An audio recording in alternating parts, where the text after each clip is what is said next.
Isso é bom pra mim, porque assim, se eu vejo que tem pessoas me observando, eu vou crescer melhor. A vocação do homem é dominar. Isso é o ensinamento mais importante que eu posso dar pra vocês e pra audiência. Tem uma alma humana aqui na minha frente que pode surpreender, que é uma pessoa amada por alguém, que é importante pra alguém. E eu posso fazer uma grande diferença em 5 minutos aqui, entendeu? Sendo carinhoso, cuidadoso e pensando que ela é um filho de alguém, a mãe de alguém, entendeu? E dar o meu melhor ali em cada caso. É possível fazer isso, né? Sempre que for possível fazer uma coisa melhor, faça. Quanto mais você dominar a especialidade, quanto mais você dominar a medicina, melhor. Então sempre é bom se expor ao conhecimento. Nunca confie naquele conselho da avó, né? De não estudar no dia anterior à prova. Meu irmão, no dia anterior da prova, você estuda até o último minuto, meu irmão.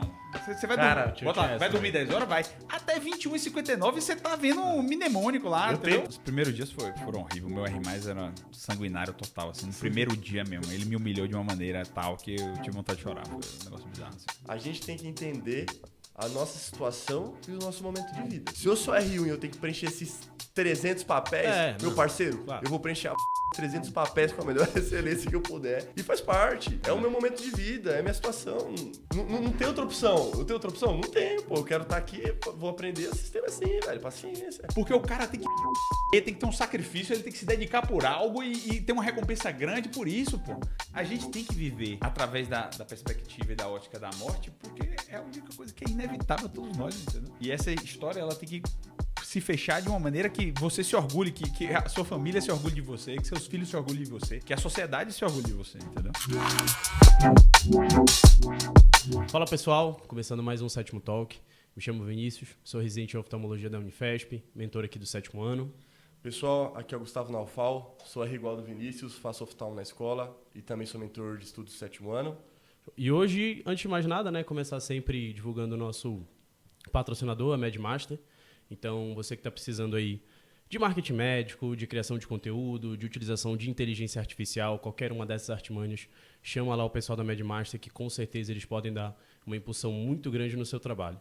E hoje a gente está com um convidado aqui mais que especial. A aura da sala está diferente hoje, vocês não estão entendendo. É alguém que acho que poucos de vocês conhecem, mas a gente está com o prazer de estar hoje com o Danilo Quadros, um dos grandes neurocirurgiões do Brasil.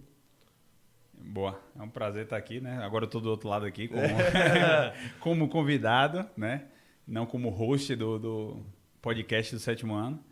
E eu fico muito feliz com essa iniciativa. E assim, eu estava conversando com os meninos agora há pouco, antes da gente começar. E eu muito feliz com esse projeto, porque era um projeto que eu sempre quis fazer com o Lucas, né? Isso é muito bom para vocês, assim, para a carreira de vocês, né? Por quê? Porque vocês vão conversar literalmente com pessoas que estão em situações boas na carreira, de crescendo, pessoas que são realmente padrão total. E eu falo sempre isso para vocês dois, né? Que a gente se tempera daquilo que a gente gasta tempo com isso.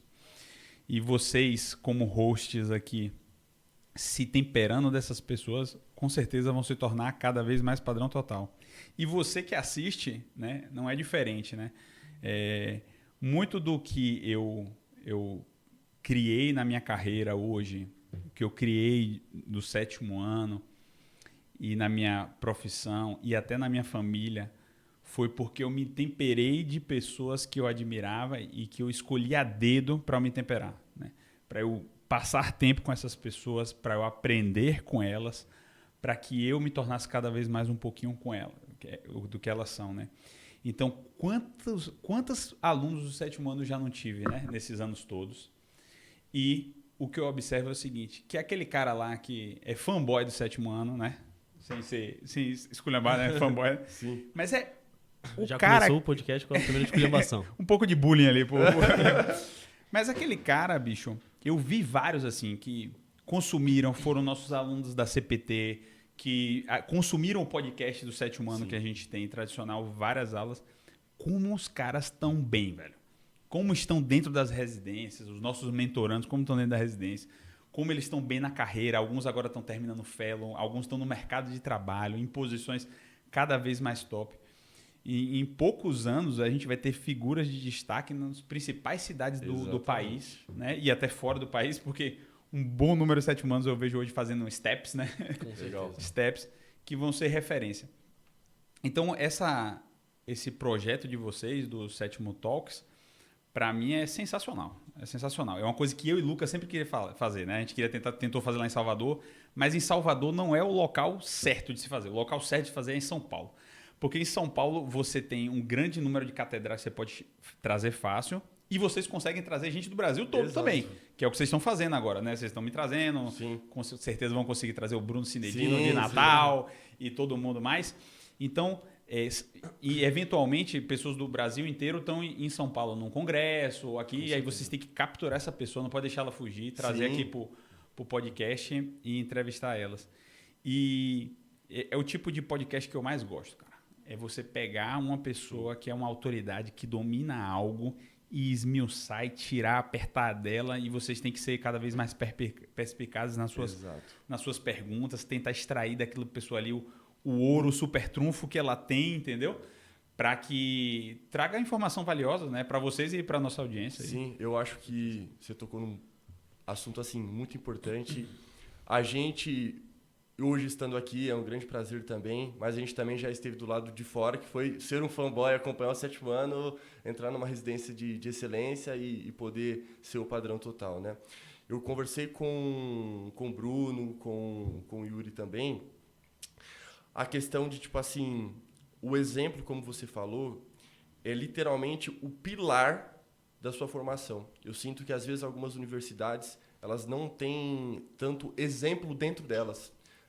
Falta uma pessoa para ter um direcionamento, para o aluno falar assim, puxa, cara, eu me inspiro nessa pessoa, essa pessoa é padrão total. Então, não são todas as faculdades que têm esse exemplo. E o cara que consome o 7º ano, vê você, o Lucas, Davi, Jota, vendo o impacto que vocês geram, estimula, porque é o que você falou, a gente está consumindo um produto bom, um conteúdo bom, né?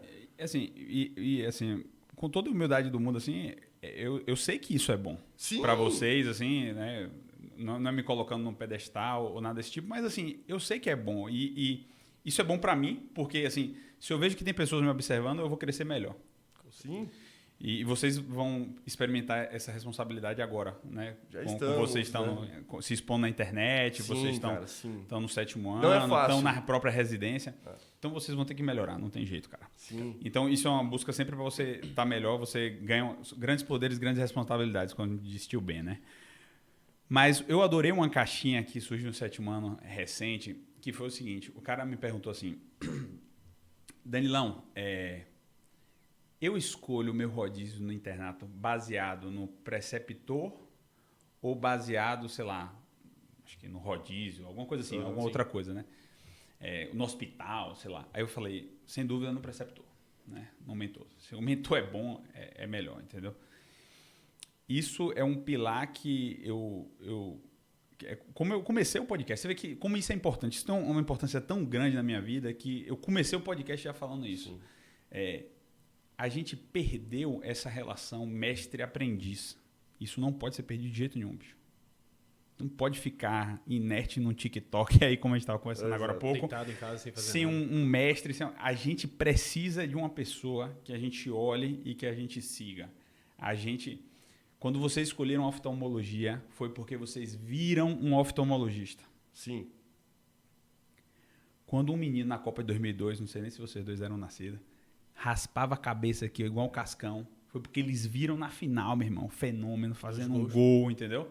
E com aquela cabeça raspada horrorosa, e metade do Brasil raspou a cabeça daquele jeito, entendeu? Eu só não raspei porque minha mãe deixou.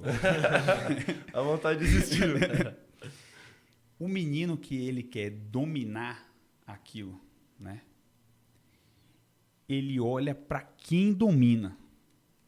O olho da pessoa é atraído pelo domínio.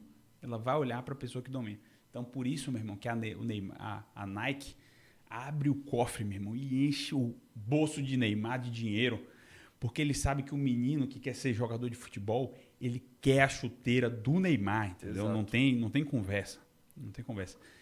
Para ele chegar onde ele quer, ele vai olhar para quem é o dono daquilo. Sim. Quem é o que domina a realidade. Então, imagine que tristeza não é você estar numa faculdade e não ter dominos. Não ter uma referência ali que você Não veja. ter uma referência, não ter alguém que domina a medicina. Meu irmão, se você não vê alguém que domina a medicina, praticar a medicina, você não vai querer fazer medicina. Exato.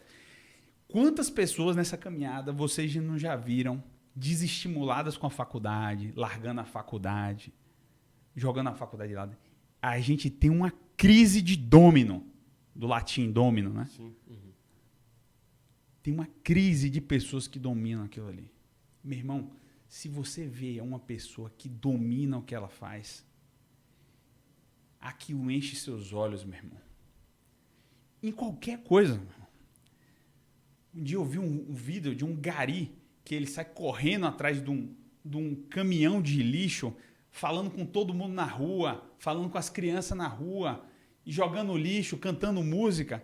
E todo mundo, aquele vídeo é viral na internet. É um gari, meu. Ninguém é uma profissão que, teoricamente, ninguém quer ter. Mas ele é o domínio, meu irmão. Sim. Ele faz aquilo com a perfeição total. É o padrão total. A vocação do homem é dominar. Isso é o ensinamento mais importante que eu posso dar para vocês e para a audiência. Hoje em dia eu me tempero esse pensamento o tempo todo, porque isso é a coisa mais importante. Todos nós somos chamados a ter uma vocação. Essa vocação, ela é pessoalíssima. Tem algo que só Vini pode fazer. Tem algo que só Gu pode fazer. Cada um de nós tem uma coisa que só a gente pode fazer. Isso é muito pessoal. A gente só consegue fazer isso se a gente dominar o que a gente faz.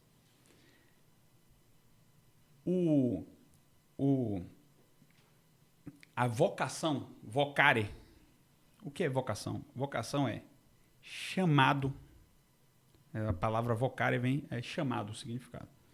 Então, um chamado que você tem. Só que esse chamado, ele não é desconectado da realidade. Ele não é desconectado da sua circunstância. Ele está na sua circunstância. Então, não tem como você... Quando você... por exemplo, vamos dizer agora que você entra numa crise da residência de oftalmologia, né? Chato pra caralho, ficar olhando o olho o dia todo, eu não sei nem como é que vocês aguentam. Mas imagine que você entra numa crise disso. E você pensa assim, cara, eu não quero mais fazer isso aqui, eu não gosto disso aqui. Aí você começou a se temperar. Você pode se temperar com a pessoa, mas você pode se temperar com um pensamento. Com certeza. Pô, isso aqui é chato, eu não gosto disso, eu não gosto disso, eu não gosto disso. E todo dia você pensa isso, todo dia você pensa isso. Só alimentando. Só que, bicho, você tá traindo a sua vocação, pô. Porque a sua vocação tá exatamente onde você tá. Você pode fazer com perfeição o que você tá. A pessoa, ela se sente realizada quando ela domina o que faz, pô. Uhum. É justamente quando ela não domina que vem isso. Perfeito. Isso surge do não domínio. Por mais que o negócio seja chato. Então, você consegue encontrar uma pessoa que seja extremamente feliz e realizada sendo motorista de Uber. Sim. Como você falou, é a questão da vocação, né? A vocação do homem é ser perfeito. É o domínio total. É a vocação. O nosso coração nunca vai parar de procurar algo se não dominar completamente. Tem que ser dominar completamente. Não é... Rapaz, é um chamado à responsabilidade muito grande que eu estou fazendo aqui, ó. Não é ser um oftalmologista bom, não. É ser o melhor oftalmologista que Vinícius pode ser. Uma pessoa que é um workaholic desse da Faria Lima, o que é que acontece com ele? Ele vira, às vezes, perfeito no trabalho. Só que a nossa vida, ela não é uma única vocação. São várias vocações. Eu, por exemplo, quais são as minhas vocações? Né? Hoje eu sou neurocirurgião. É uma vocação minha. Mas tem uma vocação que é marido da Natália. Uma vocação pessoalíssima, que Deus me deu. Não posso trair essa vocação, né? Toda vez que minha mulher fala mo, ela está me lembrando da minha vocação. Vocação não é o quê? É chamado. Então, quando ela fala mo, ela está fazendo o quê? Está te chamando. Te chamando. Ela está me lembrando a minha vocação. Quando o meu filho fala papai, e eles não falam assim papai, ele fala papai, papai, papai, papai, papai. Até você olhar para ele, às vezes faz isso 5 horas da manhã. Tá lembrando da vocação também. E ele está me lembrando da minha vocação. Ele está falando aqui, ó. A vocação sua é aqui. É comigo. Sim. É comigo. O ser humano... é tão... Esse negócio do domínio que eu vou falar pra vocês... É tão inerente ao ser humano que eu vou dar um exemplo para vocês entenderem como é. Vocês já viram... Se vocês não viram, vocês já ouviram falar de uma pessoa com toque. Sim, já. Claro. Então a pessoa vai lá e ela lava a mão. Aí daqui a 10 minutos ela volta, lava a mão de novo. Ela vai e volta e lava a mão de novo. Se você examinar a vida de uma pessoa que tem toque, você vai ver que ela perdeu o domínio sobre todas as outras coisas da vida dela. Então, vamos dizer que tem uma senhora dona de casa que lava a mão de 10 em 10 minutos. O que é que aconteceu com ela? Ela perdeu o domínio do casamento, perdeu o domínio da criação dos filhos, perdeu o domínio do trabalho. 100%. Pode olhar isso. E quando ela lava a mão, ela tem um domínio total, porque ela faz um roteiro, vou lavar minha mão e minha mão vai ficar limpa. Ela coloca o personagem dela no palco, debaixo da pia, lava, e ela tem um resultado daquilo. Isso não é o domínio? O domínio é você fazer um juízo, se eu lavar minha mão vai ficar limpa, eu vou com o personagem no palco, lavo minha mão e a mão fica limpa. Então, se você pode dominar e você pode sentir esse gosto do domínio em todas as situações da vida. Você pode. E na profissão é isso. Na residência é isso. No internato é isso. Às vezes o cara tá lá, eu quero ser padrão total na faculdade, e aí ele começa a fazer 3 atividades extracurriculares. Faz liga acadêmica, e tá tomando bomba nas notas, entendeu? Tá sendo um péssimo colega de turma para os outros alunos. Tá sendo um mau aluno porque tá brigando com o professor, porque agora aprendeu uma coisa fora da faculdade e agora quer ficar dando teste no professor. Isso tem sido muito comum, viu, cara? Infelizmente. Ele tá sendo um aluno perfeito? Não, pô. Um monte disso. Ele não tá dominando a principal vocação dele ali, né? Porque ele tem uma vocação de provavelmente um aluno típico, ele não é casado, então ele deve ser, a vocação dele é ser filho. Sim. Da mãe e do pai dele. E a outra vocação dele é ser um bom aluno.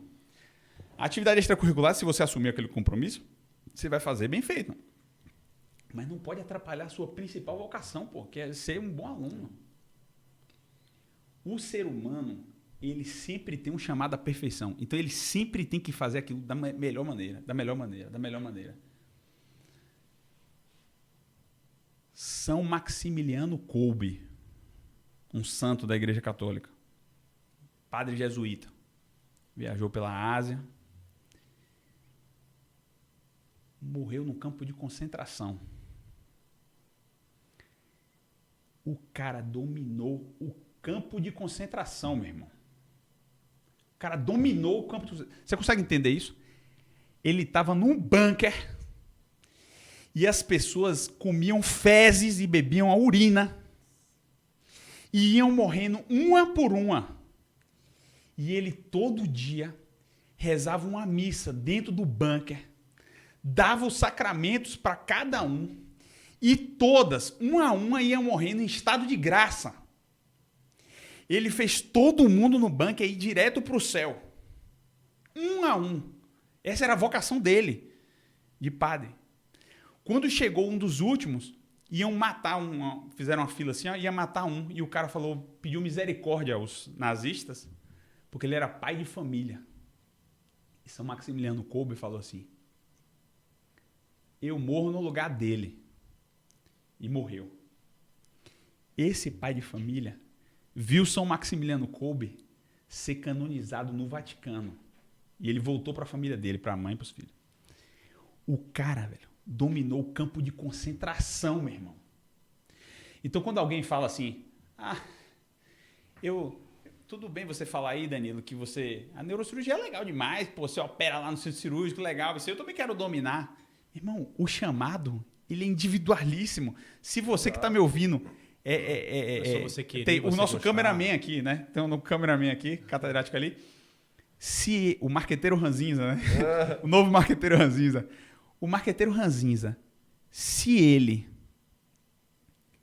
não dominar,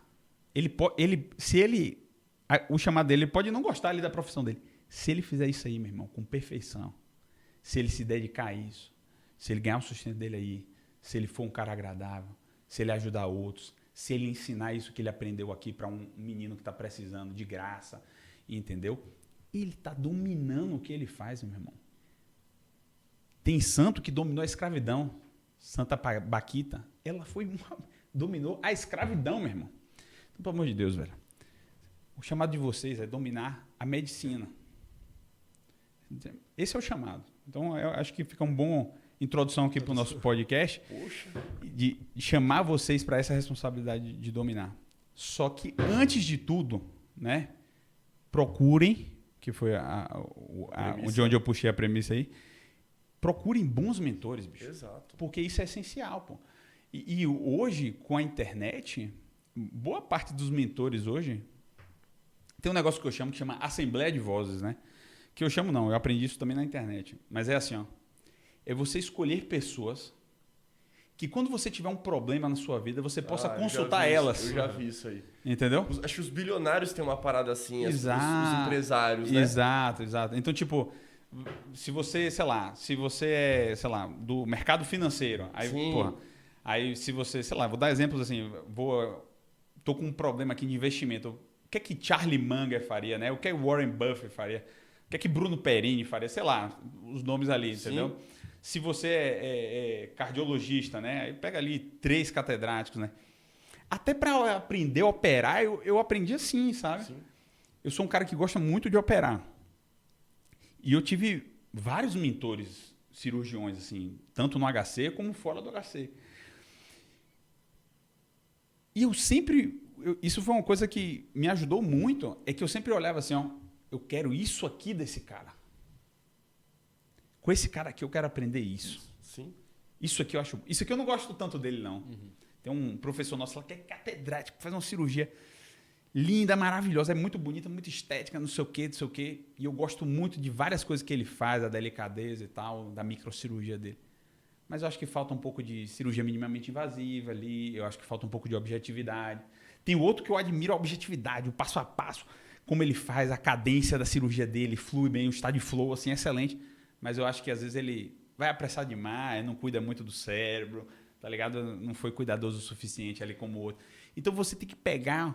um pouco de cada mentor, de cada chefe. Para se formar também, né? Para se formar. Pra você saber identificar. Você tem que criar o seu próprio jeito. Para ter a sua personalidade. Exatamente. Não é algo robotizado, né? A gente é exposto a diversos mestres e mentores e cabe aqui fazer uma boa residência para estar na presença deles, né? É o que a gente bate na tecla de ser padrão total, de estar em bom centro, ter bons mentores. E você aprende muito com o negativo, né? Você falou, você tá vendo o cara não só o lado positivo, que é a técnica, que é o jeito que ele faz, o estado de flow. Mas você também está avaliando o que você também não gosta. Isso já é um aprendizado. Às vezes até o próprio ponto negativo, cara, chama mais atenção que o ponto positivo. Porque assim, você pode ter um preceptor, um chefe que opera muito bem, mas às vezes talvez o resultado final, por exemplo, da cirurgia não seja da mesma forma que você pensasse que fosse, o intraoperatório é diferente. O lado social também. O lado social. Cara, hoje em dia você pega... O cara pode ser uma enciclopédia, um catedrático total, mas você vai ver a relação dele com o paciente Exato. Tem uma premissa que eu sempre falo que assim, que só quem sabe mesmo se o cara opera bem mesmo é o residente. Porque, meu irmão, é o residente que vê toda a cadeia, em todas as etapas. O anestesista, ele acha que sabe quem opera bem e quem não opera bem. Mas eu já percebi que não. O anestesista, o critério dele é quem opera rápido. Uhum. Se o cara opera rápido, o anestesista acha que opera bem. Mas o dele, ó... o residente, não, ele vê ali e ele ainda tem isso que o Vini falou. Ele ainda vê o resultado depois, né? Exato. Então, o resultado depois é uma coisa muito importante, né? Porque a cirurgia pode ficar linda ali e o cara tem uma puta sequela, né? Ou uma complicação. Exatamente. Que só surge tardiamente. Então, é isso. Assim, a mensagem principal desse início aqui do podcast é isso, assim, que é muito importante, bicho, a gente ter bons mentores. Eu acho que existe uma crise muito grande de bons mentores.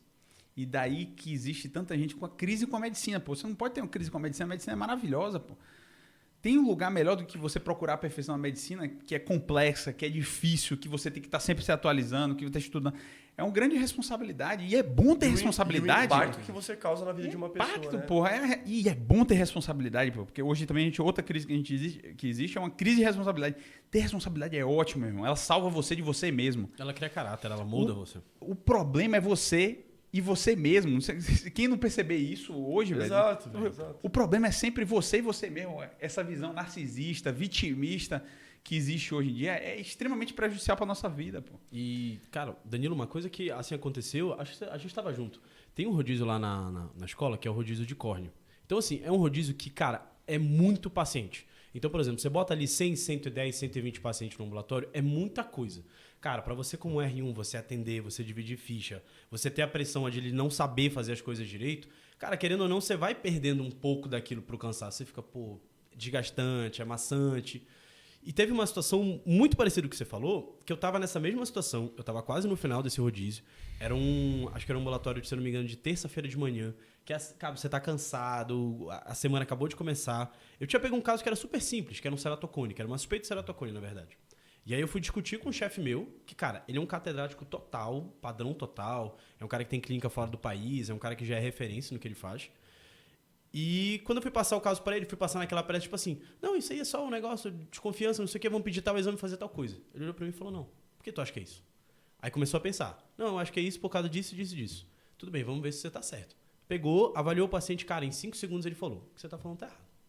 Ó, faz isso daqui que eu tô te falando. Em questão de 1 minuto, ele me explicou uma doença que é bizarramente complexa, que não tinha nada a ver com o caso do paciente, que tipo assim, às vezes você deixa passar, né? Você deixa passar na vontade ali de resolver tudo, de fazer tudo. E, cara, você ganha de novo aquela vontade de estudar. Porque quando você tá cansado, quando você tá fadigado, quando você tá meio que só produção ali, você perde um pouco disso. Quando você encontra um mestre, cara, te mostra como é a realidade, como que é a doença, a fisiopatologia, como que funciona o tratamento, você vê que aquele cara entende de tudo que ele tá falando e ele consegue passar pra ti de uma forma lisa, cara... Eu saí dali e falei, cara, eu não sei nada, já sabia que não sabia nada, mas você sai com vontade de fazer mais, você sai com vontade de estudar, sai com vontade de atender mais, você sai com aquele... Você regenera aquilo, né?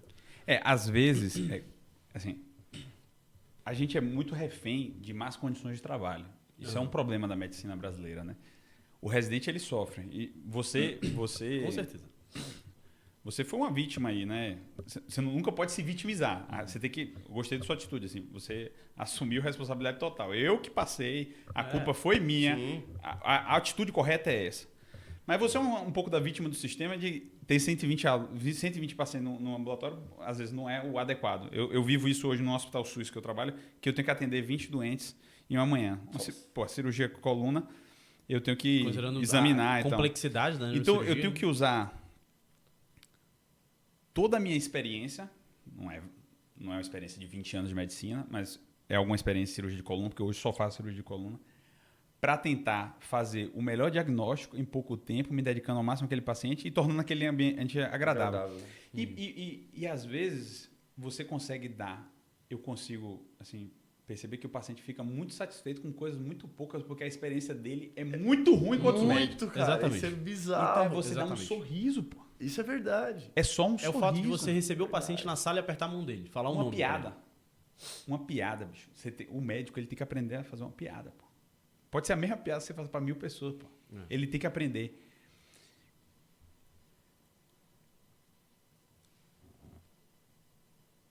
A lógica é o seguinte, ó. O sol nasce todo dia. Você viu o sol nascer hoje? E aí você viu o sol nascer amanhã. Aí você viu o sol nascer depois de amanhã. E pronto, você supõe que o sol vai nascer todo dia. E aquilo ali não te surpreende. Surpreende é do francês. Surpreender é alegrar, é riso. Então, aquilo não te surpreende e você fica sério, né? O que encantou ali você foi que era um diagnóstico novo. Aquilo te surpreendeu, né? O catedrático chegou ali e te mostrou algo novo. Sim. Tirou você da sua lógica. A lógica ela é muito perigosa. Porque Porque ela faz a gente ficar indiferente às coisas. Sim, cara. O que é uma videocacetada, pô? A videocacetada, o que é o riso? Por que a gente ri? Já viu o que é o humor? Já parou pra pensar o que é o humor? O humor é o seguinte, ó. Você espera, através da sua lógica, que vai acontecer uma coisa e acontece outra. Então, o cara do stand-up comedy, ele conta uma coisa, todo mundo tá esperando que ele vai falar uma coisa, e aí ele conta outra e todo mundo dá risada. Ele surpreendeu.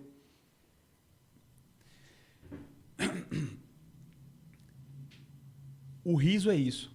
É você surpreender a pessoa. Então, muitas vezes, o cara não espera lá do neurocirurgião uma piadinha, uma conversa com jeito, com sotaque local. Espera que seja algo mais sério, né? Alguém mais serião, assim. Tipo... Meu Deus do céu, o que é isso aqui na sua coluna? Aí, doutor, o quê? Não, tá tudo bem. Tipo assim, ela não espera aquilo, tá ligado? E aí quebra o clima. Não, tá ótimo sua coluna, tá tudo bem. Isso faz a pessoa se sentir cuidada, cara. E a alegria, ela é contagiante. Você quer estar perto de alguém com a cara sisuda ou você quer estar com alguém alegre? Sorriso. Alguém que sorri, né? O sorriso, né? O sorriso, ele contagia. Você quer estar do lado da pessoa que sorria, né? Às vezes você pergunta assim, qual o chefe que você mais gosta? Às vezes tem um chefe lá que é até mais catedrático, que explica melhor, não sei o quê. Mas o chefe que você quer estar perto, né? É o cara que é gente fina, o cara que dá um sorriso, resenha, que é alegre, que é resenha. Isso é um soft skill muito valioso, a alegria, né? A alegria é isso. A empatia, a alegria. Então, uma coisa que eu me esforço, por exemplo, em casa, é, tipo, todo dia ali é a mesma coisa, né? A rotina. Tem uma rotina na minha casa, né? Você não cria bem filho sem rotina. Então, eu chego do trabalho, aí a gente dá comida para os dois, aí dá banho para um. Então, ali na hora do jantar, fazer uma piada, botar uma música e sair dançando, parecendo um maluco no meio da sala com meus filhos. E aí, daqui a pouco, eu olho, meus filhos estão se acabando da risada. A moça que ajuda a gente em casa tá dando risada. Minha esposa tá se acabando da risada. Fica bom. Fica um ambiente super leve. Imagina se todo mundo vai, senta na mesa, almoça. Todo mundo no seu celular. Todo mundo na rotina. Não, pô. Isso... Você tem que todo dia trazer alegria. Isso é amar o mundo apaixonadamente. Amar o mundo apaixonadamente, bicho, é você entender que tudo pode te surpreender o tempo todo. Aqui, ó, na minha frente tem Vinícius, uma alma humana, um cara que tem valor, que vai ser tão grande, que vai ser tão bom, que é importante para tanta pessoa, que é amado por alguém, que é amado por alguém, né? Amado pela mãe dele. Como a mãe dele não ama ele, quanto ele não pode fazer mudança no mundo. Sim. Eu tenho que me deixar surpreender por ele, pô. Eu tenho que gastar tempo com ele, tenho que ouvir ele, eu tenho que aprender com ele. Porque ele é muito importante, pô. Isso é amar o mundo apaixonadamente. E o fruto de amar o mundo apaixonadamente é a alegria. Sim. Se você entende que no mundo existe tanta coisa, bicho, boa, que todo mundo é capaz de coisas maravilhosas. Sim.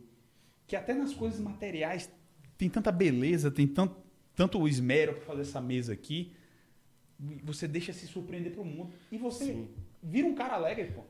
A alegria é uma das maiores virtudes que o cara pode ter, entendeu? Eu sinto que... Eu tento ter essa questão do sorriso, até porque muda o seu dia. O fato de você estar com um sorriso no rosto muda a forma como você percebe as coisas, como você lida com as coisas. Mas eu sinto também que você tem que ter uma mentalidade e uma verdade nisso para sustentar, porque terão pessoas que irão ficar te testando, que não vão querer que você mantenha essa alegria, esse sorriso, e farão coisas para te tirar disso também. E quando você entende que isso é você e que você não vai reagir ao que a pessoa fez, porque tanto faz, você é alegre, independente do que a pessoa... Independente. Entendeu? Aí faz sentido. E quando você aceita aquilo que eu estava falando no início, a vocação é eu e minhas circunstâncias. Exato. Eu não posso fugir das minhas circunstâncias. Mesmo se isso aconteceu comigo, tem pessoa, bicho, que fica paraplégica e fica mais alegre. Você já deve ter visto pessoas que são mais felizes cegas do que não cegas. Tem como vocês ter visto que a cegueira destruiu a pessoa. É tudo como a pessoa encara aquilo. Exato. Dá para ser alegre e feliz. Uma coisa que vai ser necessário para a pessoa ser cega e feliz. Para ser cega e feliz, ele vai ter que dominar a cegueira, meu irmão. Ele vai ter que dominar a cegueira. Ele vai ter que aceitar. E o primeiro passo para ele dominar a cegueira é ele aceitar a circunstância dele. Se ele amaldiçoa a circunstância, é ruim. Então, só para voltar ao que você falou, que ali dá para a gente tirar muita lição. Desse ambulatório, 120 pessoas. Então, você foi uma vítima ali, né? Mas mesmo ali, a gente tem que estar sempre ali. Porra, tem uma alma humana aqui na minha frente que pode surpreender, que é uma pessoa amada por alguém, que é importante para alguém. E eu posso fazer uma grande diferença em 5 minutos aqui, entendeu? Sendo carinhoso, cuidadoso e pensando que ela é um filho de alguém, a mãe de alguém, exato, entendeu? E dar o meu melhor ali em cada caso. É possível fazer isso, né? E o seu erro, né? Foi o pior pecado de todos, né? Que é muito comum na medicina, que é a soberba, né? Lúcifer era o anjo mais alto dos céus. Lúcifer, ele foi criado para ser o anjo da guarda de Maria, pô. Ele era o maior dos anjos. E o pecado dele foi se rebelar contra Deus. Ele falou, não posso ser o anjo da guarda, não pode ter uma pessoa, uma humana, que seja melhor do que eu, Maria, lá, ou que seja tão boa, e ele cai. É o pior pecado de todos. Por que a soberba é o pior pecado de todos? Porque ela te cega completamente. Véio. Ela não permite você ver que você está errado. Né? Então, isso aqui, essa doença é só isso aqui. Né? Isso a gente... É um truquezinho muito fácil, né? Isso aqui, já sei o que é. Tá, certo. Só vou falar com o preceptor porque eu tenho que falar, né? Porque eu não posso ainda dar as condutas aqui sozinho. Por outro lado, você, quando ele veio te ensinar, você foi humilde. Porque o cara que é soberbo mesmo, ele pode ficar ou questionando o preceptor, ou ficar assim, não, isso não tem nada a ver. Né? Quando o cara é uma autoridade muito grande como esse aí, você vê que do jeito que você me apresentou você vê que ele é um domínio, claro, né? O cara que domina, ele é uma autoridade muito forte. A autoridade muito forte, o residente mais soberbo, ele quebra, sabe? Porque é um domínio total. Entendeu? Às vezes, quando o cara domina muito o que ele faz, às vezes ele faz uma coisa errada e uma sessão clínica lá... O pessoal se surpreende, né? Ele pode falar uma coisa errada e todo mundo comer bola. Porque ele é um domínio muito grande, entendeu? É verdade. Todo mundo pode comer bola, exato, entendeu? Então, a humildade é justamente a gente entender que existe um domínio maior do que a gente e aceitar isso. Tem alguém que domina o jogo mais que eu, né? Eu, com minhas próprias forças, sou miserável agora no R3, agora eu vou brocar tudo aqui, sei tudo de oftalmo. Aí é a pegadinha, cara. Aí é o que você erra, entendeu? É a curva lá de Danny Kruger, né? Exato. É o topo da... A curva da soberba. O topo da ignorância, sei né? muito, sei pouco. Sei muito, sei pouco. Ali é a soberba em um gráfico, né? Você aprende um pouquinho e acha que sabe tudo, né? Aí depois você percebe com o tanto que ainda precisa aprender com a experiência da vida, né? Exatamente. Isso aí, gente, vocês estão tendo uma conversa que eu acho que nem sei se existe uma conversa dessa tão profunda, né, cara? Porque os aprendizados que vocês podem tirar disso aqui acabam sendo absurdos até pra gente, né? A gente tá olhando aqui e estamos aprendendo, pô. Nessa introdução de meia hora eles assim, não fizeram nenhuma pergunta que estava planejada. Eu já tava pensando aqui. Cara, a gente vai ficar umas 3 horas. Aí vamos dividir em 2 podcasts. A nossa resenha dos ensinamentos e agora o Danilo, entendeu? Não, cara, mas isso aqui é muito valioso, tá doido.